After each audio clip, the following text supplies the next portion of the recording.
जहेज कम लाने पर सास ने बहू के ऊपर मुबैना तौर पर पेट्रोल छिड़ककर आग लगा दी। माँ बाप लड़की के जाके जरूर चेक किया करें अगले दिन कि हमारी बेटी के साथ क्या सलूक हो रहा है। वो 15 पे कॉल कर रहा है कि मेरी बेटी गिर गई है इस हॉल के अंदर और पुलिस आई है। पुलिस ने उसको गिरफ्तार कर लिया है। गिरफ्तार करने के बाद उसको पुलिस स्टेशन ले गई, उसको मारा है।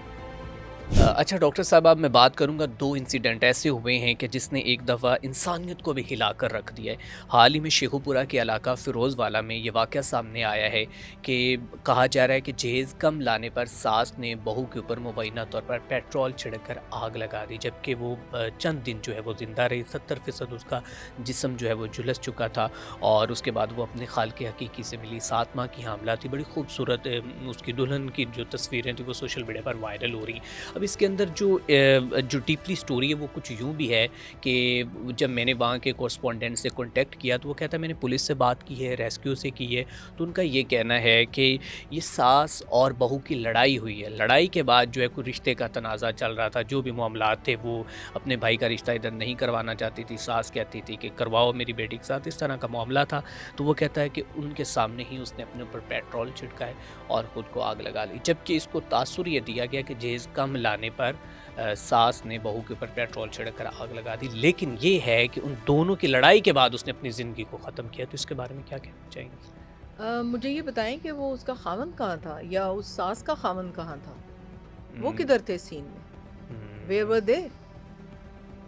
ये इतनी ओवर पावरिंग सास, इसको वो खामन कंट्रोल ही नहीं कर सका। इतनी खूंखार सास जिसने मतलब अब उसको सवाल ये या मैं तो आग बिल्कुल लगाई या उसको इस नहज में पहुंचा नहज दिया बिल्कुल मैं यही कि कहना वो अपने आप को आग लगा। अपने आप को आग लगाना एक बहुत बड़ा फेल है। बहुत बड़ा मतलब बिल्कुल it requires a lot of फिर ब्रेवरी इनसाइड पेट्रोल यू। छिड़क कर हाँ, अपने ऊपर पेट्रोल छिड़क के अपने ऊपर आग लगा लेना एक बहुत बड़ा मुश्किल काम है। अगर वो किस स्टेट ऑफ मेंटल स्टेट में होगी कि उसने अपने आप को आग लगा। इसमें दो पैगाम आते हैं। एक पैगाम ये है कि माँ बाप लड़की के जाके ज़रूर चेक किया करें अगले दिन या कुछ अरसा कि हमारी बेटी के साथ क्या सलूक हो रहा है।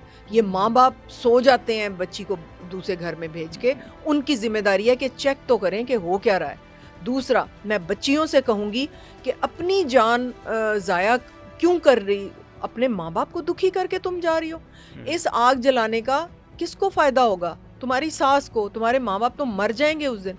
तुम उनको मज़ीद, तुम जिनको तकलीफ़ पहुँचाना चाहती हो अपनी मौत से, वो तो खुश हो रहे हैं। तो तुम किसको तकलीफ़ पहुँचा के जा रही हो? तुम तो तकलीफ़ अपने माँ बाप को, अपने बहन भाइयों को, जिन्होंने पाल पोस के तुम्हें बड़ा किया। बिल्कुल तो ऐसा ये अक्ल के नाखून लें। ये हम्म, बच्चियां जो मैंने अक्सर देखा है कि वो कुएं में छलांग मार दी, हम्म, फलां कर दिया, नहर में छलांग मार दी। भाई अपनी जिंदगी क्यों बर्बाद कर रही हो? हाँ, वो एसिड पी लिया। एसिड भी लिया घर एसिड में, हाँ पीने से बिल्कुल अब हमारे पास एक बच्ची आई जिसकी यहाँ से लेके और मैदे तक वो झुलस के, जैसे अंडा नहीं कोएगुलेट हो जाता, वो बंद हो गई। वो अब खा ही कुछ नहीं सकती थी। फिर उसकी यहाँ गैस्ट्रोस्टमी की, वहाँ से उसको खाना डलता था। फिर एक सर्जन ने नीचे से अंतड़ी लेके उसको उल्टा करके, तो वो उसने यहाँ पे स्टिच की और फिर मैदे के साथ स्टिच की और फिर वो खाना खाने के काबिल हुई। तो अपने आप को इतनी अजियत में क्यों डाल रही हो तुम? कुछ होश के नाखून लो। अपने आप को तकलीफ नहीं पहुंचानी। उस जगह से आ जाओ चुप करके माँ बाप के घर, छोड़ो। दोबारा बन जाएगा तुम्हारा जेवर। और कभी भी अपने आप को तकलीफ नहीं देनी, अपने बिल्कुल माँ बाप को तकलीफ नहीं देनी। बिल्कुल छोड़ के आ जाओ बस। हम्म। फिर जिंदगी तुम्हारे आगे फिर खुल जाएगी। अब यहाँ पर मैडम एक चीज़ आपको नोट करवाता चला जाऊँ, उसकी माँ ने पहले यहाँ तक कि उसके वालिदैन की जानिब से कुछ बयान भी नहीं दिए जा रहे थे। जब लड़की मर गई है उसके बाद वालिदैन ने ये ढंढोरा पीटा है कि हमारी बेटी मर गई है। उससे पहले उनका ये था कोई नेगोशिएशन कर लेंगे और मामलात जो हैं वो तह पा जाएंगे। लेकिन जब वो इस दुनिया से चली गई और वो बताती है कि मैंने तलाक लेकर कहीं से इसके साथ शख्स के साथ शादी की, तलाक वहाँ से दिलवाई और अभी इसकी कोई 3 साल की बेटी और अभी 7 माह की वो हामला भी थी। और उसके बाद ये वाक़या सामने आया, लड़ाई बहू के जो है वो सास की बहू के साथ हुई है। तो अब इसमें आप कसूरवार किसको ठहराएँगी? इस लड़की को? केस में तो लड़की भी इक्वली कसूरवार है। हुँ, वो तो दीन से दूर ही लग रही है। मुझे तो इस फैक्ट का अब पता चला है कि वो हुँ। किसी और शख्स से तलाक लेके इसकी ये मोहब्बत माँ में का कहना था, इतनी गिरफ्तार मैंने बात होके। सुनी। अब अल्लाह बेहतर जानता है वो इसके रिलेटिव्स थे, क्या थे, कैसे थे। वो मैंने उसका एक क्लिप सुना, वो कहती कि मैंने तो वहाँ से बेटी को वापस दिलवा के यहाँ पे शादी करवाई कि मेरी बेटी यहाँ पे सुखी रहेगी, उसको सुख मिलेगा, वहाँ पे सुख नहीं, लेकिन यहाँ पे तो ज़िंदगी चलेगी। हाँ, बस देख लें कि किस तरह की तरबियत है मर्दों की। इस सीन में ना उस सास का ख़ावंद कहीं नज़र आ रहा है और ना इस बच्ची का ख़ावंद नज़र आया कि वो किधर है? जो हुँ, लेके आए हैं, जो उसके वली हैं, जो उसके प्रोटेक्टर हैं, वो किधर हैं? तो बिल्कुल। ये तो सामने आए ना कि उनका क्या रोल था इसके अंदर। हुँ। तो ये हमारे बर्न वार्ड में आप आके देखें कि इतनी औरतें जल के जलाई जाती हैं घरों में, इतनी के ऊपर एसिड डलता है, उनको टेरिबल किस्म की तकलीफ पहुंचाई जाती है। आपकी सोच है।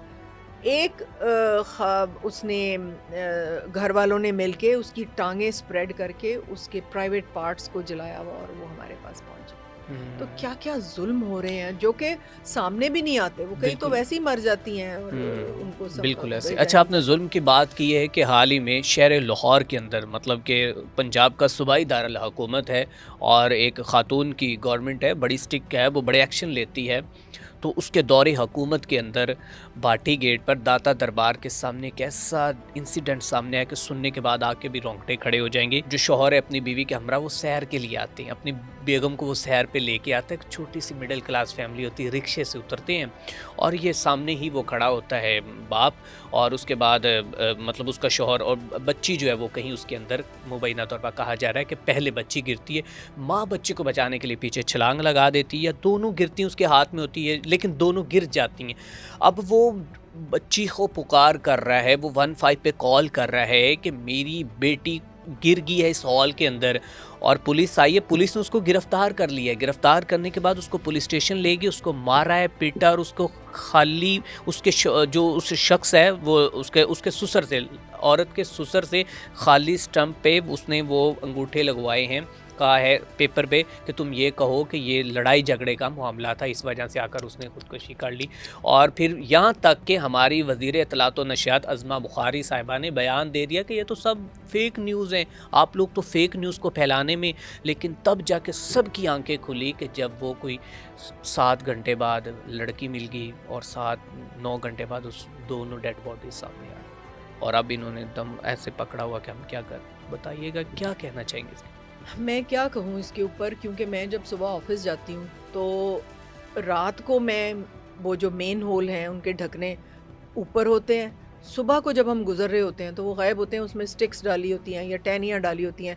बड़ी मेहरबानी चोर की कि वो कम से कम टहनियाँ डाल जाते हैं कि यहाँ पे कोई गाड़ी का पहिया ना गिर जाए या कोई आदमी ना। तो मेन रोड्स जिनके ऊपर सीसीटीवी कैमरास लगे हुए हैं, वहाँ पे वीडियोस भी आ रही हैं कि एक रिक्शे वाला आया है, उसने रिक्शा रोका है और वहाँ से वो उठाया ढकना बिल्कुल। उसका और उसमें रख के लेके जा रहा है। क्या हमारी पुलिस को नहीं पता? वो इतना महंगा, वो लोहा इतना महंगा बिकता है। वो पूरे शहर के उस रिक्शे में जितनी भी उसकी लेकिन यहाँ कैपेसिटी पे है, ना तामीराती काम हो रहा था, मतलब कंस्ट्रक्शन का काम जारी था गवर्नमेंट की जानिब से वो वहाँ तो पे। कंस्ट्रक्शन का काम था ना। बिल्कुल, मैं तो आपको हाँ, एक बिल्कुल, नॉर्मल बिल्कुल, सड़क की बात बता बिल्कुल, रही हूँ। बिल्कुल। यानी मेन रोड जिसके ऊपर, वो एक जेल रोड है जिसके ऊपर ये होता है और वो उठा के ले जाते हैं। फिर ये मिली भगत है, वो लोहा बिकता है हुँ, हुँ। और वो ढकने उसी तरह फिर वो वापस आते हैं सर्कुलेशन में। मतलब वो एक सर्कल चल रहा है ना। वो चोरी करके ले जाते हैं, फिर वो बिकते हैं, फिर वही जो मेन होल के ढकने हैं वो फिर रख दिए जाते हैं। फिर वो हफ्ते बाद चोरी होते हैं, फिर वो एक पैसा कमाने का एक सर्कल चल रहा है। उनको नहीं परवाह, उसमें बच्चा गिरता है, उसके अंदर औरत गिरती है। इसके ऊपर तो स्ट्रिक्ट एक्शन लेना पड़ेगा। बिल्कुल ठीक है। ये सीसीटीवी पे बाकायदा अब कुछ पिक्चराइज़ होता है एक्शन मैंने। हो गया मैम, अब कुछ हो गया। वो हुकूमत ने होश के नाखून ले लिए। अब वो काम इन्होंने, आपको पता पाकिस्तान में जब तक कोई सानिया इंसिडेंट ना हो हुकूमत की जो है वो जो आंखें वो नहीं खुलती। सो अभी ये बताएं कि इसमें हुकूमत की जो बेहिसी है और जो पुलिस एहलकारों ने उनके साथ रवैया अपनाया वो उसके बारे में बताएं। आपको पता ही है पंजाब पुलिस का क्या रोल होता है। इसीलिए तो लोग ना तो क्राइम को रिपोर्ट करते हैं कि मैंने रिपोर्ट की, मैं ही फंस जाऊंगा। तो इसलिए ये तो आवे का आवा बिगड़ा हुआ है। इनको ना दीन का अपना याद है और ना दुनिया की क्या है हमारी। कोई अकाउंटेबिलिटी नहीं है कुछ। हर कोई खा पी के यहाँ पे, ये कैसा मुल्क है और क्या है इसके ऊपर तो मैं जो भी हुकूमत के नुमाइंदे हैं उनसे मैं रिक्वेस्ट करूँगी। मेरी अपनी नई गाड़ी का पहिया, बारिश हुई थी, मुझे नहीं नज़र आया। एक दिन पहले वहाँ ढकना था मेन होल के ऊपर और मेरी गाड़ी, वो मैंने सोनाटा नई नहीं ली, वो जाके तो मेरा पहिया उसके अंदर स्टक हो गया। बारिश हो रही है, पानी है, वो गाड़ी कैसे निकले मुझे तो समझ ही ना आए कि क्या करूँ। फिर मैं बारिश में निकली, मैंने चंद लोगों को बुलाया, उन्होंने उठा के मेरी गाड़ी परे की। तो ये कोई पैदल जा रहा हो तो उसको तो नजर ही ना आए, वो तो अंदर गिर जाएगा, वो तो शोर भी नहीं मचा सकेगा। इतने बिल्कुल। बेदर्द, इतने ज्यादा ये जालिम हो गए हैं। तो नबी अकरम सल्लल्लाहु अलैहि वसल्लम रिसालत मोहब्बत उन्होंने बताया था कि एंड ऑफ टाइम्स पे ये होना है। मरने वाले को ये नहीं पता वो क्यों मर रहा है, मारने वाले को किसी ने किसी का दुख नहीं करना, लेकिन प्लीज़ डू समथिंग। इसकी अकाउंटेबिलिटी होनी है, अकाउंटेबिलिटी हेड की होनी है, जो इंचार्ज है। बिल्कुल। ये हेड जो होता है ना, मरियम किसी नवाज की होगी अकाउंटेबिलिटी, उसी से सवाल होगा ना। मैं किसी का नाम नहीं हाँ लेती, बिल्कुल। जो भी हैं खैर चलें, उन्होंने जिम्मेदार। तो बाद में कहा था जब हाँ सिंध में उन्होंने तो हज़रत उमर फ़ारूक के जो हैं वो दौरे हुकूमत की उन्होंने मिसालें दी थी और अपनी दफ़ा तो है। खैर